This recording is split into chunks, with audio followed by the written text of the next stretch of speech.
నమస్తే. ఈరోజు తెలంగాణ వ్యాప్తంగా ఉన్నటువంటి రైతుల ఖాతాల్లో రైతు బంధు డబ్బులు పడబోతున్నాయి. కాంగ్రెస్ భాషలో చెప్పాలంటే రైతు భరోసా నిధులు పడబోతున్నాయి. ఇది వాస్తవంగా కూడా 2-3 నెలల క్రితమే పడాలి. అయితే రేవంత్ రెడ్డి చెప్తా ఉంటాడు, నిధులు లేవు, అప్పులు కడుతున్నాం, కేసీఆర్ చేసిన దానికే మిత్తిలు కట్టలేకపోతున్నాం అని రకరకాలుగా చెప్తూనే ఉన్నాడు. తెలంగాణ కాంగ్రెస్ ప్రభుత్వం వచ్చిన తర్వాత అధికారంలోకి నిజంగా అదునుకు పడ్డాయా పైసలు, పదునుకు పడ్డాయా పైసలు, నిజంగా దుక్కి దున్నేటప్పుడు పడ్డాయా పైసలు అంటే కొంచెం ప్రశ్నార్థకమే. ఎస్, 100%. అదును పదును అన్నీ పోయినాక పడుతున్నాయి. ఇప్పటికే 2 సార్లు ఎగ్గొట్టిన పరిస్థితి ఉంది. ఇదే రేవంత్ రెడ్డి ప్రతిపక్షంలో ఉన్నప్పుడు మాట్లాడి మీరు కూడా విన్నారు. పుట్టలకు గుట్టలకు పెట్రోల్ బంకులకు గుట్టలకు ఇస్తున్నాడు కేసీఆర్, దోచి పెడుతున్నాడు అన్నాడు. నిజంగా తప్పే. పుట్టలకు గుట్టలకు పెట్రోల్ బంకులకు ఇంకేమన్నా వెంచాలకి ఇవ్వడం తప్పే, 100% తప్పే. మేము కాంగ్రెస్ పార్టీ అధికారంలోకి వచ్చిన తర్వాత పుట్టలు గుట్టలు ఏముండవు, కేవలం పంట పండించే పంటలకు మాత్రమే ఇస్తామన్నాడు, చెప్పిండు అన్నమాట. వచ్చిన తర్వాత వాటికి ఇస్తలేడు, మంచిదే సంతోషం, అన్న మాట నిలబెట్టుకున్నాడు. కానీ పంటలకు పదునికి ఇస్తలేడు. ఇప్పుడు గ్రామాలలో ఎట్లుంటుందంటే ఈ విత్తనాలు, ఆ ఎరువులు, క్రిమి సంహారక మందులు ఇచ్చేటోళ్ళు ఉంటారు, వాళ్ళు ఉంటారు కదా ఫర్టిలైజర్ వాళ్ళు. వాళ్ళ దగ్గర ఏం చేస్తారంటే రైతులంతా దాదాపు గ్రామాలలో ఎట్లుంటారు, చిన్న సన్నకారు రైతులే ఉంటారు, వీళ్ళే ఉంటారు. వీళ్ళు పంట పండించిన తర్వాత వాళ్ళు తిననికే, తర్వాత వాళ్ళు తెచ్చిన అప్పులకే సరిపోతాయి. మళ్ళీ ఎనికేసుకొని పంట అమ్మిన తర్వాత వచ్చిన డబ్బులను ఇంట్లో పెట్టుకొని మళ్ళీ నెక్స్ట్ పంటకు వాడుకోనికి ఉండదు అవకాశం. అది తెలుసు, అది మేము కూడా చిన్నకారు రైతులమే. 100% ఫర్టిలైజర్ దగ్గరకు పోవాలి, మళ్ళా దుక్కి దున్నాలే. ఆ కథంతా నడిచే కార్యక్రమంలో భాగంగా విత్తనాలు ఖాతా పెట్టి తేవాలంటే అప్పు చేసి తేవాలి, ఖాతా రాయించి తేవాలి. తర్వాత మందులు, క్రిమి సంహారక మందులు, పిండి, ఇవన్నీ ఏమైనా సరే ఆయన దగ్గర రాపించుకొని తేవాలి. ఎంత మిత్తి అవి ఎప్పుడు ఇవ్వాలి, మళ్ళీ పంటల మీద ఇవ్వాలి. ఎంత మిత్తి, 3 రూపాయల మిత్తి పడుతుంది. ఆయనకి అమ్మాలి పంట, వేరే వాళ్ళకి అమ్మడానికి అవకాశం ఉండదు. అట్లా ఈ యొక్క బాధలు చూడలేకనే కేసీఆర్ అద్భుతమైన పథకం పెట్టిండు.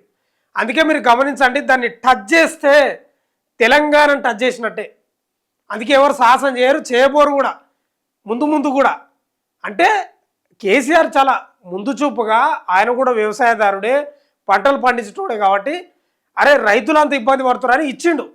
కానీ కాంగ్రెస్ ప్రభుత్వం వచ్చిన తర్వాత ఎందుకో కొంత చిన్న చూపు చూస్తున్నట్టు, కొంత నిర్లక్ష్యంగా వ్యవహరిస్తున్నట్టు, కుంటి సాకులు వెతుకుతున్నట్టు కనిపిస్తూ ఉంది. ఏ రోజు 10కి వేసినట్లు పెద్ద దాఖలాలు లేవు, ఒకసారే వేసినట్టున్నారు. కాంగ్రెస్ ప్రభుత్వం వచ్చినాక కరెక్టు దుక్కులు తినేటప్పుడు లేకపోతే ఇత్తనాలు వేసే టైంలో ఇచ్చినట్లు ఏడలేవు దాఖలాలు. ఇచ్చినా కూడా ఒకటే టైంలో ఇస్తున్నాడా, అవి లేదు. కాంగ్రెస్ ప్రభుత్వం వచ్చినాక డిస్టిక్ తిరిగిండ్రు మంత్రులు, సభలు పెట్టిండ్రు. ఆ సభలు అంటే సమావేశాలు పెట్టిరు రైతు వేదికలల్లో. ఎన్ని ఎకరాలకి ఇవ్వాలని. కొందరు 10 అన్నారు, కొందరు 5 అన్నారు, కొందరు లేదు అందరికి ఇవ్వాలన్నారు. ఏమనుకున్నారేమో కాంగ్రెస్ ప్రభుత్వం అందరికి ఇస్తుంది, మంచిగా సంతోషం, కానీ టైంకి ఇస్తలేదు. ఇదే పంచాయతీ ఇప్పుడు. రైతులను నేనేం చెప్పదలుచుకున్నా, రైతులు నాతోటి ఏం చెప్తున్నారు బయటకు పోయినప్పుడు అంటే టైంకి ఇస్తలేడు. కేసీఆర్ అప్పుడు ఎవరికి ఇచ్చిండో, ఉన్నోనికి ఇచ్చిండో, లేనేనికి ఇచ్చిండో ఏమో కానీ ఇచ్చేటోడు, టక్కున ఇచ్చేటోడు, మాకు టక్కున పడేది, టంగు అని మోయేది. కానీ ఇప్పుడు ఆయన గుట్టలకి ఇస్తలేను అంటున్నాడు, కానీ మాకు మాత్రం ఇస్తలేడు అంటున్నాడు. దానిలకే కాదు మాకు కూడా ఇస్తలేడు టైంకి అంటున్నారు రైతుల మాట చెప్తున్నా నేను. అయితే ఈరోజు సిద్దిపేట జిల్లాలో పర్యటిస్తున్నాడు రేవంత్ రెడ్డి. నంగనూరు మండలం నర్మేట గ్రామంలో ఆయిల్ ఫ్యాక్టరీని ప్రారంభించబోతున్నాడు. దాదాపు 3 రోజులు ఆ సభ ఉత్సవాలు జరిగినాయి. రైతు ఉత్సవాలు అంటే ఏ పంటలు పండించాలి, వరి, ఇప్పుడు చాలామంది వరే వేస్తున్నారు కదా, వరి కాకుండా రకరకాల పంటలు, తర్వాత పాడిని ఎట్లా అభివృద్ధి చేసుకోవాలి, ఎట్లా పెంచుకోవాలని ఈ యొక్క ఉత్సవాలు పెట్టుకున్నారు ఆ నర్మేటల. అయితే అధ్యక్షతన తుమ్మల నాగేశ్వరరావు వహించిండు, హరీష్ రావు, వీళ్ళంతా హాజరైంది. ఈరోజు చివరి రోజు.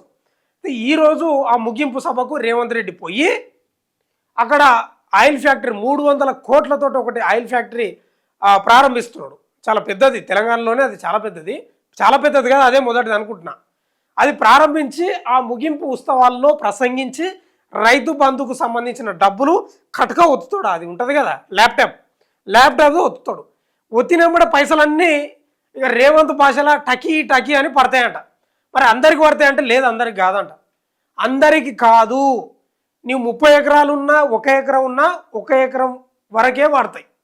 అంటే మొదటి విడతలో 1 ఎకరానికి సంబంధించిన రైతు బంధు నిధులు మాత్రమే పడతాయి.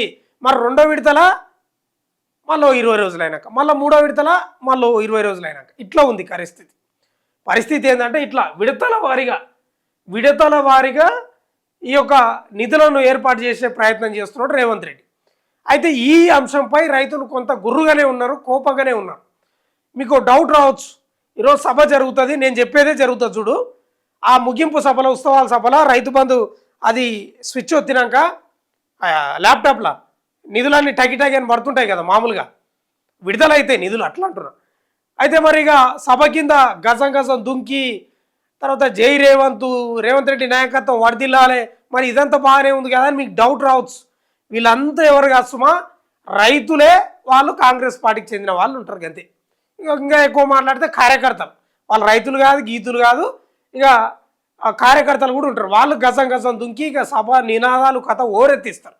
దాన్ని చూసి ఏదో అవుతుంది అనుకుంటే మాత్రం అవుతుంది. కాబట్టి నేను ఏమంటున్నానంటే తెలంగాణలో రైతుల ఖాతాలో పడుతున్నటువంటి డబ్బుల విషయంలో నేను చెప్తున్నా కదా, మళ్ళీ నేను ఎక్కడన్నా పోతా.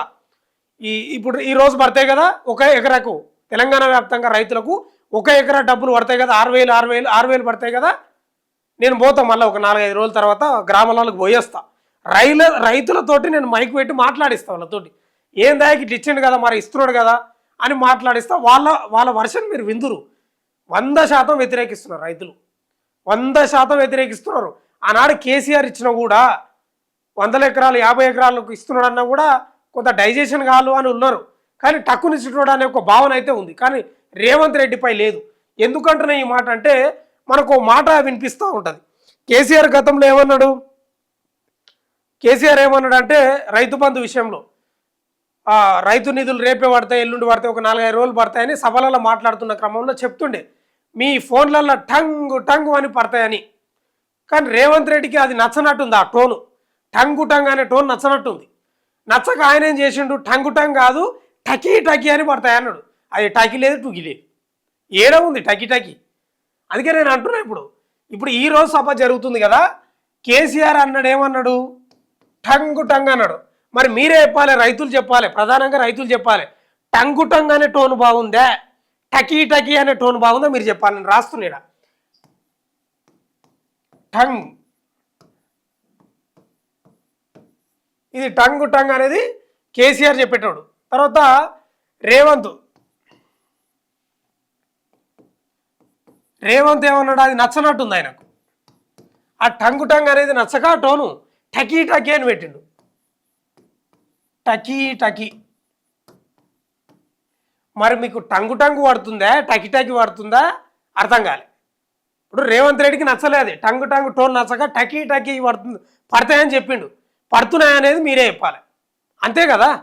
కాబట్టి కేసీఆర్ చెప్పినట్టు రైతు బంధు పైసలు అదునుకు పడుతుండే, పదునుకు పడుతుండే. కానీ రేవంత్ రెడ్డి వచ్చినాక అవి పడతలేదు, మొత్తం టోనే మార్చేసిండు. మీరే కామెంట్లలో చెప్పాలి, టంగు బాగుండేనా, ఇది బాగుండేనా, లేకపోతే ఇది బాగుండేనా అనేది మీరు చెప్పాలి. 100% మీరు కామెంట్లలో చెప్పాలి. మీరు కామెంట్లలో కేసీఆర్ లేకపోతే రేవంత్ అని చెప్పాల్సిన అవసరం లేదు. టంగు బాగుందా లేకపోతే టకీ బాగుందా అనేది 100% మీరు చెప్పండి. మీ అభిప్రాయాన్ని బట్టే నేను కూడా ప్రజల మధ్యకు వెళ్ళాల్సిన అవసరం అయితే ఉంటుంది. ఏదేమైనా ఈరోజు జరిగే సంఘటన విషయంలో, ఆ సంఘటన అంటున్నా, ఆ రైతు బంధు నిధుల విడుదల విషయంలో రైతులు పెద్ద సంతోషంగా ఏం లేరు, ఉండరు అనేది స్పష్టంగా అర్థమవుతుంది. నేను ఒక 4-5 రోజులల్లా మీకు పబ్లిక్ బయటలు వినిపించే ప్రయత్నం చేస్తా.